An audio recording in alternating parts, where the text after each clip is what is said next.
Well, hi, Kerri. Hello. Welcome to Belgrade. Again, thank you. This is your first time here, as far as I remember. I did Exit Festival this summer. I don't know if that counts, but... So you were at the airport in Belgrade. But I'm really looking forward to it. Especially, I'm coming to go... Well, after the sound check, I'm going to go see the Nikola Tesla Museum. Oh, cool. And it's like one of my heroes, so... Really? Yeah, I've studied him. Tremendous, an influence on my life. For me, it's like one of those things where it's like I was always fascinated with anything wireless and just all of these secret things he's done, and just like the things that he pictured in his head and all these things that come to fruition.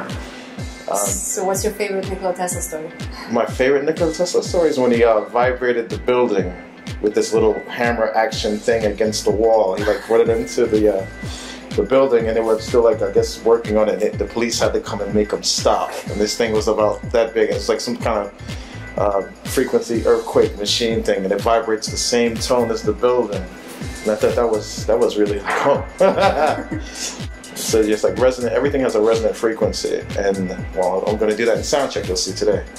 Yeah. Okay. Well, speaking of sound check, it's like 2 p.m. now, and you're DJing tonight. Yes. Or not. I mean, do you still call it DJing? In this instance, yes, DJing, because I didn't bring any of the keyboards and everything else. But I really take very good care of what I do, and I try to make the best of any place I'm in. I want the top of everything I can get out of the place. I've never honestly heard that DJ is coming like for sound check 14 hours prior to his DJ set to do an extensive sound check in the club. So what's your reason? First reason is I want the place to sound as best as I can get it, because I don't want to feel like I'm limited in a place where I can't play the music I want to hear. Because there's some records, that I'd like to hear, but I can't play them because they don't sound correct in a club. And I keep that in mind, like 808 tones and things that have like a lower pitch, or some vocal song that sounds really horrible in a club. It's really cheap, so you want to hold your ears. Those kind of things, I test the room out with them as well, just to make sure they're right and the tones feel good, and things aren't too harsh to the ears. So that to me is the first reason. Second reason is, if anything is broken or damaged or not working, I don't want to feel like I'm constricted to like, oh, I got to find a solution right here, right now. And I come into places, sometimes the mixer is messed up or the turntables don't work, and I make sure I clean them up. I take them apart if I have to in some instances, and then fix them. But the worst thing in the world is to come into a place where nothing's working right, and then it's just like now it's just like, now I have to figure this out and try to play records on something that's not correct. And it really looks bad because I'm supposed to come in, I'm a professional, and there's another guy who was playing before me, everything seems to work. But for some reason, I want to play on the turntables and they don't work, or they're humming, or something bad is happening. It's going to make it look like it's not the system. They're going to blame the DJ. And they have every right to, in a way, because if you haven't come in to take a look and see what they're playing on, it's a problem. I want to make sure I want the whole night to go smoothly with everyone, because I don't want to, it's not just me, it's the whole night. People come and they want to have a good time, not just, oh, I'm here, I'm taking this place over and I don't care what anyone thinks. I want it to be, you come in, you have a nice time, you remember the night, you remember the entire night, you remember the club. I like to see everyone do well. I guess that's also one of the reasons you're so successful and survived so many years. But at this point, like every time you Google your name, it's like a legend, like deep house legend. Basically, you could have also just like live and work from the legend status, but you decided not to. No, I don't. I'm not dead yet. I feels like I've really, just begun creating what I like to do. I still love making records when I'm home, and I still love being out and listening to different music. I love all the new technology. So, that's always been my heart. Nothing's changed. I just got older. Since you started really young, you became a legend, I guess, in a very early age. Yeah. So, yeah, it seems to me that everyone who started making music and who succeeded in their career before, let's say, 2005, somehow stays successful forever. Whereas for the younger generations and the people who are starting their careers and they build it through internet and like digital releases, it's not so easy. What would be your advice for the youngsters? Well, this is the thing. Since the rules have changed. Well, yeah, it's a lot tougher now because there's a lot more DJs and producers, and the studio isn't a mystery anymore. I mean, I have a 10-year-old, and on his iPad, he just makes up things, and it's, you know, it's just no different than I would have done them in the studio. It's absolutely like, what? You know, you can do it right here, a 10-year-old making sounds that, you know, it took us about, you know, a couple of days to just even patch sounds together. It's incredible to me. I think the biggest thing is when we started, DJing wasn't really like the cool thing.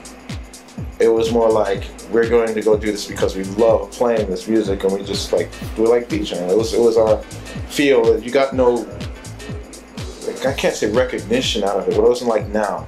It's like, okay, well, yeah, this is the DJ, and it's not like, you know, they were promoting the DJ, they were promoting the club, and maybe some singers that came in.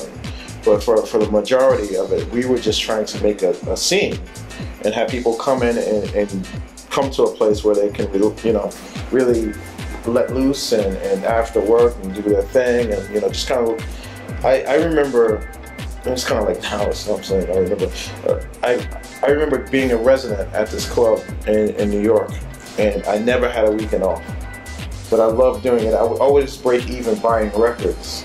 We actually had a time card where you punch in and punch out, and that was the weekend. I would spend all my money on the records and everything else, and just go down back and forth.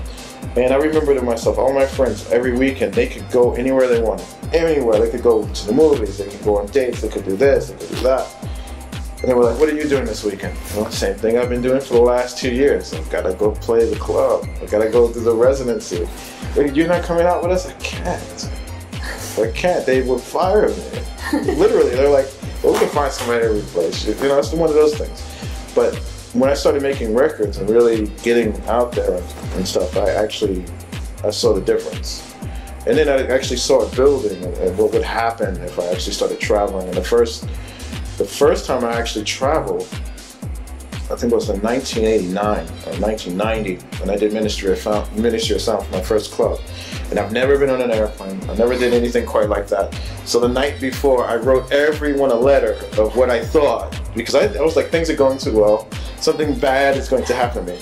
So I wrote letters to everyone I thought about, like a girl, for instance. Oh, I loved you, always loved you, and I hope to catch up with you when I return. And I had to write this letter because I don't know how this is going to go. People I hated, oh, you were a bastard. You just, you know, you're a scam artist, and, you know. So I must have written maybe 20 letters. And of course, I'm still alive, so I had to come back and answer to everyone. But some of it's hilarious, and some people were like, yo, okay, Brad, you should have told me this before, I would have fixed that. And yeah, funny enough, the woman I wrote the letter to, I actually have 2 children with them. So that worked out. That letter worked. That letter worked. But I would say early on, if anyone, go back to the original question, if anyone is trying to make a career out of it now, I would say do something different that no one else is doing and stay very focused, because the minute you think things aren't going to work, they sometimes work out better than what you think. They really do, and it just sounds odd. It's like I've met so many people that, like, even now I started a new label called MadTech, and for me it's a springboard for the younger generation coming in who don't have an outlet, honestly. And it's the same thing for me. When I started, I was just like, okay, who do I go to? How do I do this? We had no internet. We had none of these social media things. I literally had to go through phone books and make phone calls and try to set up meetings. And I mean, you couldn't even send your material that way. It had to be like, some of the stuff you had to send with a lawyer.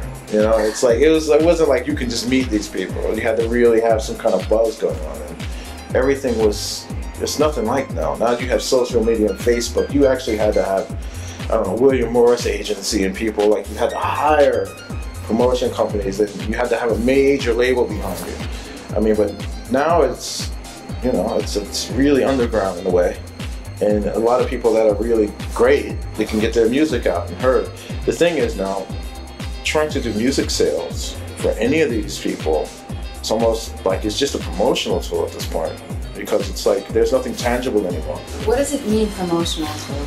I'm thinking about this a lot. The promotional tool is almost like these days you need to have a release so that someone could promote you.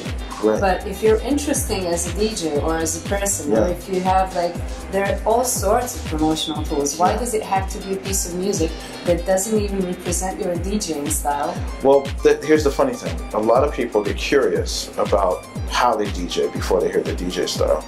And I've always kept close to production of what I play out. That's just me. It's just, you know, some people can do both really well. Some people do one part of it very well and not the other. You know, some people are great DJs, but they don't know the studio side of it. And some people know the studio side very well, and they don't even know how to turn the machines on. I've always done both because I always loved both. My father's a DJ, so I got into that, and I saw the production side of it, and I was like, this is exactly what I want to do.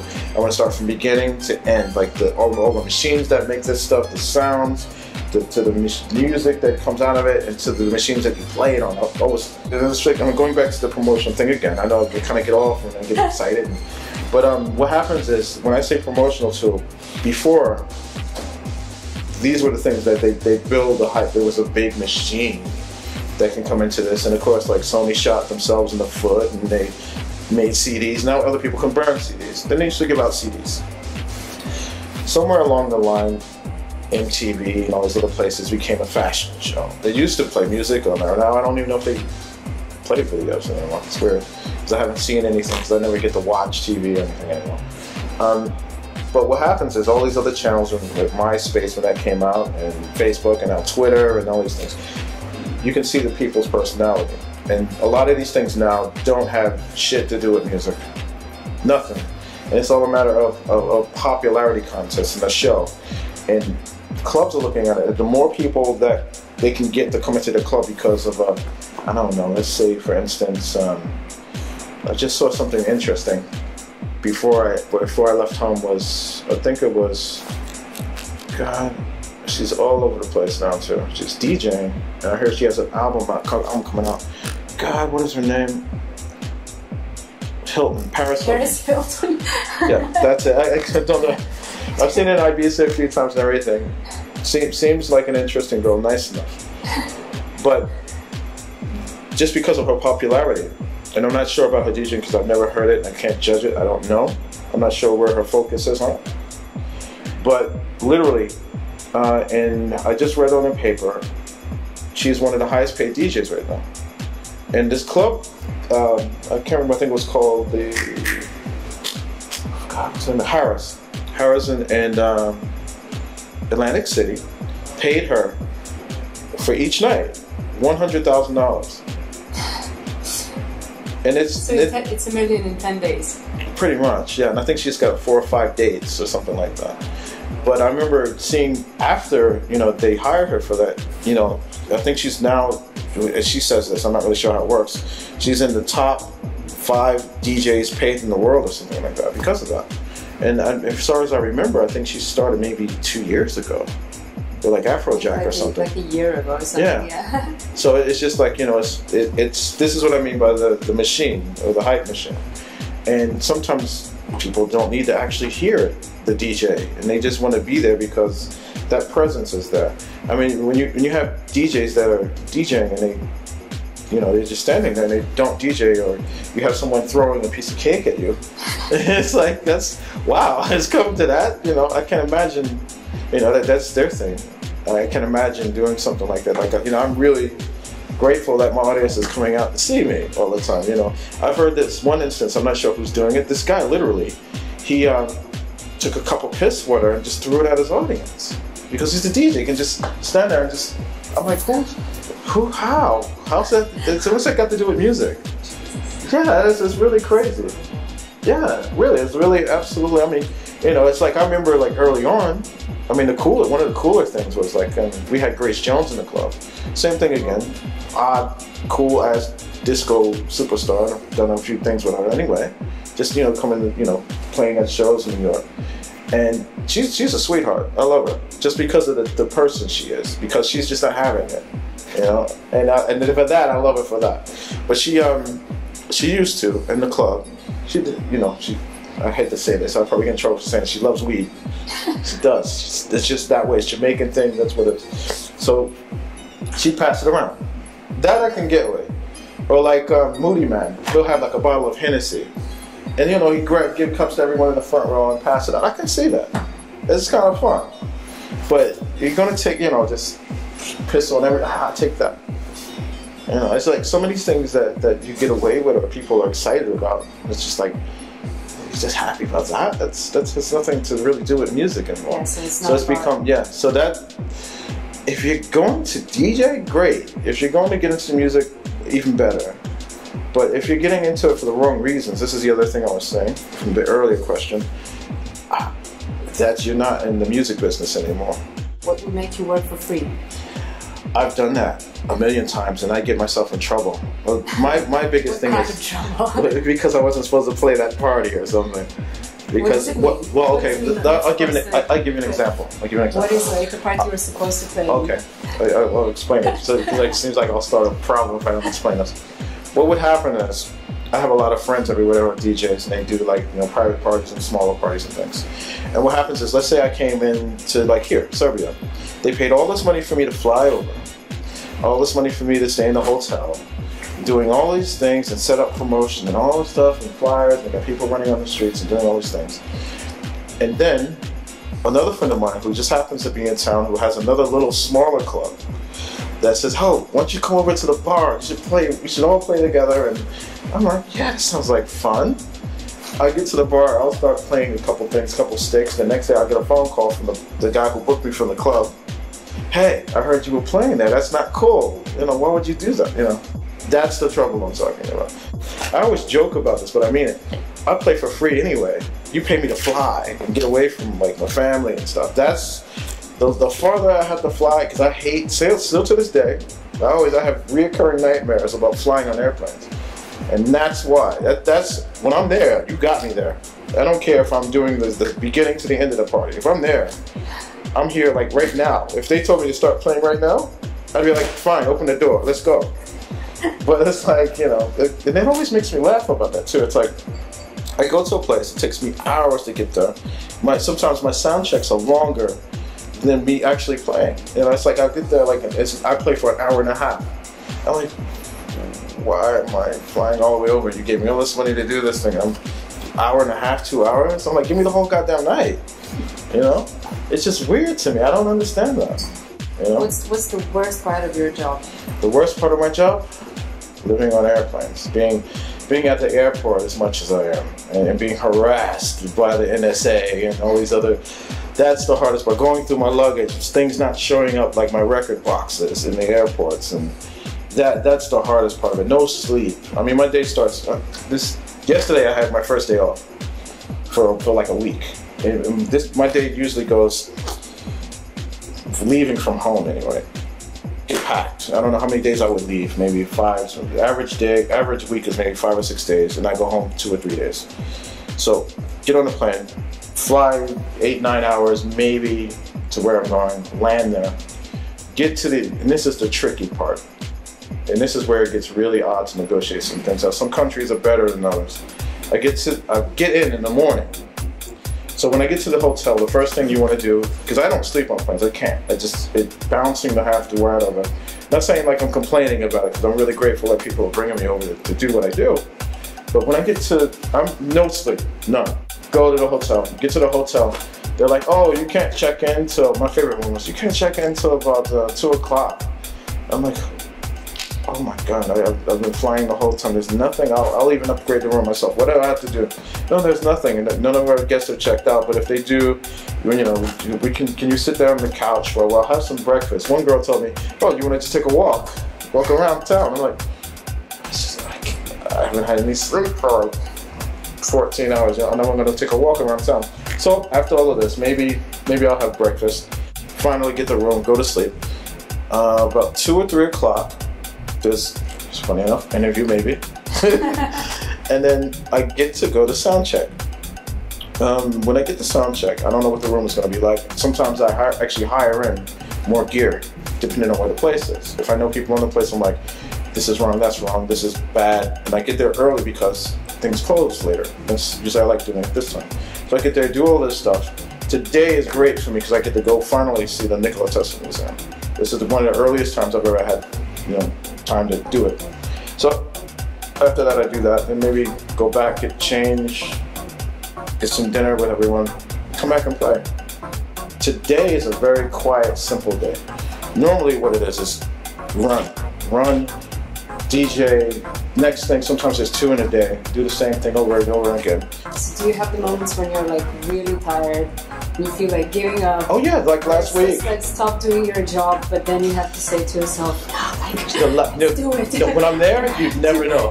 When I'm there, I'm wired, I'm wide awake, but it's just like I'll give you another example, Japan. It takes me about 19 hours to fly to Japan. But what's even more interesting is I get to Japan, I set up one of my favorite places in the world was a club called Yellow. And I get there and I set the place up, and they were wonderful because they knew all my settings from the last time I was there, so I really don't have to do too much. So then we just go out, have some sake, drink some stuff, some sushi, silly. And then here's the fun part. And people ask me this, and I still don't know how I pull this off. 15 hours of just DJing in this club. And then it's like that for the next 3 days, different clubs. Just long hours. The shortest one I've done was maybe 10 hours in that club. Wow.